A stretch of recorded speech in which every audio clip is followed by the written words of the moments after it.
को लेकर हो रही है? ये अधिवेशन हो रहा है दलित मुद्दों के ऊपर, और जो दलितों के ऊपर लगातार अत्याचार बढ़ रहे हैं उसके ऊपर। इस अधिवेशन में हम लोग चर्चा कर रहे हैं कि आज़ादी के अंदर जो सपना देखा था हमने कि एक आज़ाद भारत के अंदर सब लोग बराबर होंगे, सब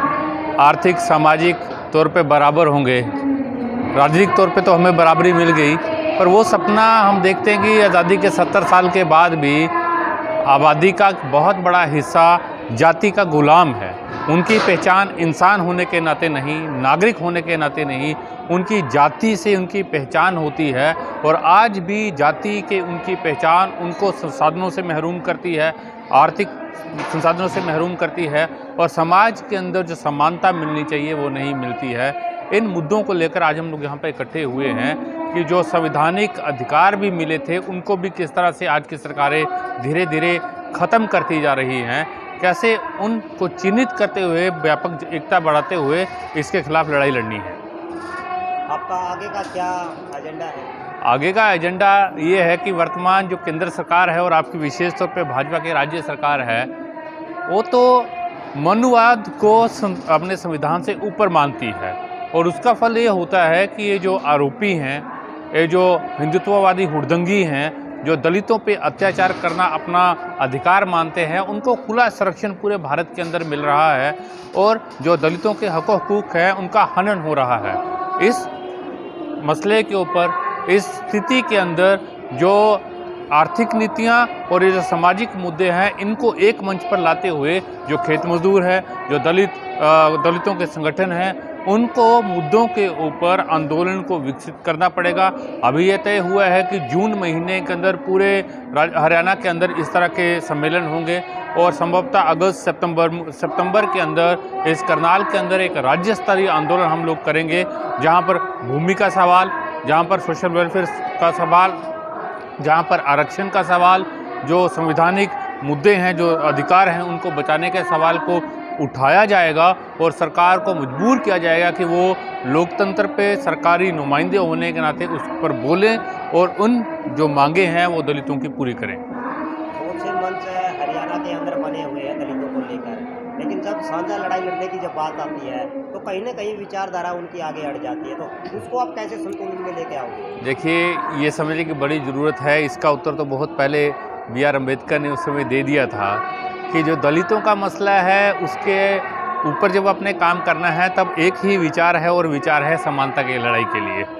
ये जो विचार आप जिसकी तरफ इशारा कर रहे हैं कि विभिन्न राजनीतिक पार्टियों के पिछले कुछ संगठन हैं, या कुछ अतिवादी अपने आप को जो सो कॉल्ड दलित संगठन भी बोलते हैं, जो ये बोलते हैं कि शायद दलितों की लड़ाई लड़ना केवल दलितों उसके लिए आगे आएंगे, जो अम्बेडकर जी जो बोलते थे कि ये तो सामाजिक न्याय की लड़ाई है, समाज के सभी तबकों को इकट्ठा होकर इसके लिए हमें लड़ाई लड़ने की ज़रूरत है। तो वही प्रिंसिपल के चलते जो भी इस समानता की लड़ाई के अंदर आना चाहेगा, हम उनका स्वागत करेंगे। वो किसी भी राजनीतिक पार्टी के हो, वो किसी भी जाति के हो, वो किसी भी धर्म के हो, उनसे कोई गुरेज नहीं है। बस मकसद है समानता की लड़ाई, आर्थिक, सामाजिक और राजनीतिक समानता की लड़ाई, जिसके ऊपर दलित हाशिए के ऊपर है, उसके लिए इकट्ठे होकर लड़ाई लड़ेंगे। दलित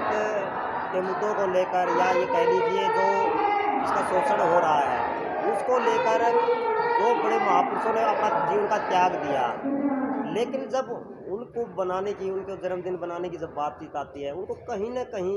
मंदिरों में, मूर्तियों में कहीं ना कहीं वहाँ पर सेट करते, तो कहीं ना कहीं ये दलित जो मंच बने हुए हैं वो इनको इस लाइन में लेके आते। क्या ये एक प्रकार का दोषी नहीं है वो समाज के? ये बेसिकली पूरी प्रक्रिया है जो उसका जो मूर्तिकरण है, हिंदुत्वकरण है, वो दलित की लड़ाई को कमज़ोर करता है। बाबा साहेब जो मानते थे कि ये जो तमाम तरह की मूर्ति पूजा है, आडंबर है, इससे नहीं होगा। सामाजिक लड़ाई तो रास्ते के ऊपर होगी। हमारे जितने भी नायक रहे हैं समानता की लड़ाई के लिए, उनका विचार, उनका व्यक्तित्व प्रेरणा स्रोत है। पर केवल एक फ़ोटो के ऊपर हार पहनाने तक अगर उसको सीमित कर देंगे, वर्ष के अंदर जन्मदिन और जो आपका उनका डेथ एनिवर्सरीज हैं उसको मनाने तक सीमित कर देंगे, तो वो अपने आप में दलित आंदोलन के साथ, समानता की लड़ाई के साथ धोखा है, उसको कमतर आंकता है। उनसे जीवन से प्रेरणा लेकर उनके जीवन के मूल्यों को अगर हम मानते हैं तो उनको अपनी लड़ाई के अंदर उसको लाना पड़ेगा, वहाँ पर जनता की व्यापक एकता बनाकर करते हुए लड़ना पड़ेगा। अन्यथा बाबा साहेब की मूर्ति की आपने बाबा साहेब के चित्र के सामने तो आज आरएसएस के नुमाइंदे भी सिर झुकाते हैं, जो उनके खिलाफ सड़क पे आकर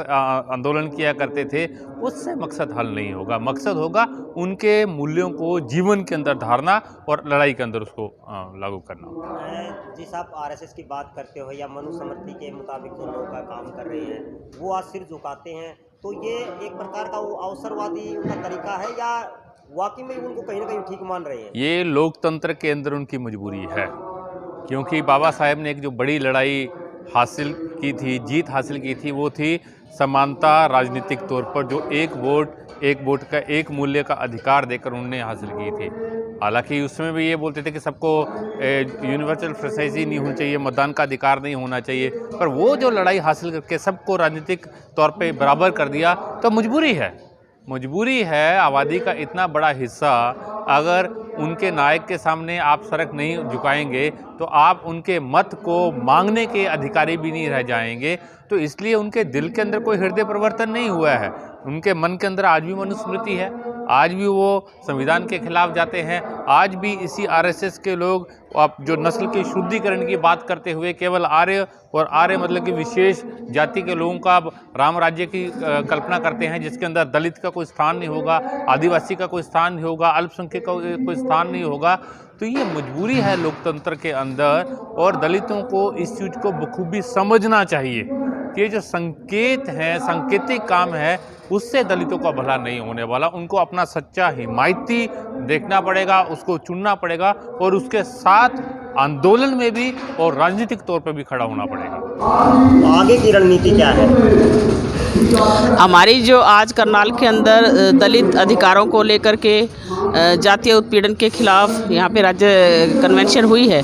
उसमें कुछ हमने फैसले लिए हैं कि आने वाले समय में हम हरियाणा के अंदर इन मुद्दों को लेकर के गांव-गांव में, गली-गली में, मोहल्लों में, शहरों में हम जाएंगे। क्योंकि आप देख रहे हो कि पूरे हरियाणा के अंदर दलितों के ऊपर किस तरह से अत्याचार हो रहे हैं, और इसके साथ साथ अत्याचार ही नहीं, ये जो सुविधाएं हैं, चाहे वो सरकारी योजनाओं के तहत जो मिलती हैं, आज वो भी जो है छिनती नज़र आ रही हैं। स्कूल में जो हमारे बच्चे पढ़ते हैं उनको कोई वजीफ़ा भी नहीं मिल रहा, कई महीने हो जाते हैं, कई साल हो जाते हैं। और उसके साथ साथ जो है शिक्षा से भी वंचित करने का जो सरकार का जो अब एक समायोजित जो तरीका है, उसके भी खिलाफ हम लोगों के बीच में जाएंगे कि किस तरह से सरकार जो है अभी 1057 स्कूल बंद करके, क्योंकि उन स्कूलों के अंदर ज़्यादातर गरीब और दलित बच्चे ही पढ़ते हैं, और आज उन बच्चों को शिक्षा से वंचित रखने की जो योजना सरकार बना रही है, हम उसको लेकर भी लोगों के बीच में जाएंगे। और उसके साथ साथ जो है आप ये देख रहे हैं कि किसान आंदोलन जो चल रहा है, अभी जो कृषि कानून जो लेकर के आई है, इसमें भी सीधा असर जो है दलित और पिछड़ा वर्ग लोगों पर पड़ेगा, क्योंकि ज़्यादातर वही तबके के लोग गांव के अंदर खेती बाड़ी जो है करते हैं, वो छोटा मोटे काम जो है पशुपालन के रूप में काम करते हैं, वो खेत में सब्जी तोड़ने का काम करते हैं, गेहूं वगैरह कटाई का काम करते हैं, इससे उनका गुजारा चल जाता था। तो आने वाले समय में इस पे भी जो हमला है। और इसके साथ साथ जो रोज़गार, क्योंकि जब बच्चे शिक्षित नहीं होंगे तो आने वाले समय में उनको जो नौकरियों में भी जो जगह नहीं मिलेगी। तो इन सब चीज़ों को लेकर के, इन मुद्दों को लेकर के हमने एक योजना बनाई है, जिसके तहत हम हरियाणा के हर गांव में इसी तरह से जिला स्तरीय कन्वेंशन करके लोगों के बीच में इन मुद्दों को लेकर के जाएंगे। और आने वाले सितंबर में हम जो है हरियाणा सरकार पे एक बड़ा कट करके इन सब मुद्दों को लेकर के दबाव बनाएंगे, ताकि सरकार इन चीज़ों का ध्यान रखे कि ये जो दलित लोग हैं, ये देश की, हरियाणा की कम से कम 20% आबादी है, इनको अनदेखा किया जा रहा है। आप ये देखिए कि हरियाणा ने तो एक कानून ये भी पास कर दिया कि जो पढ़ा लिखा नहीं है वो चुनाव नहीं लड़ सकता। आप ये देखिए कि दलित लोग हैं जो ज़्यादातर अभी तक अनपढ़ हैं, उनकी शिक्षा का तो कोई ऐसा माहौल ही नहीं बन रहा जिससे कि वो पढ़ पाएँ। लेकिन उसके साथ साथ सरकार ने एक ये जो है तानाशाही रवैया अपना करके जो ये इसको चुनाव में वंचित रखने का भी जो प्रावधान किया है, उसकी भी हम निंदा करते हैं। तो ये सब बातें जो हैं हम लेकर के लोगों के बीच में जाएंगे। कौन कौन से जिले से या राज्य स्तरीय आपकी कन्वेंशन में लोग आए हुए हैं? इसमें तो तकरीबन हर ज़िले से आई हुई है। गुड़गांव से हैं, हिसार से हैं, फतेहाबाद से हैं, जींद से हैं, सिरसा से हैं, करनाल, पानीपत और आपका ये और जो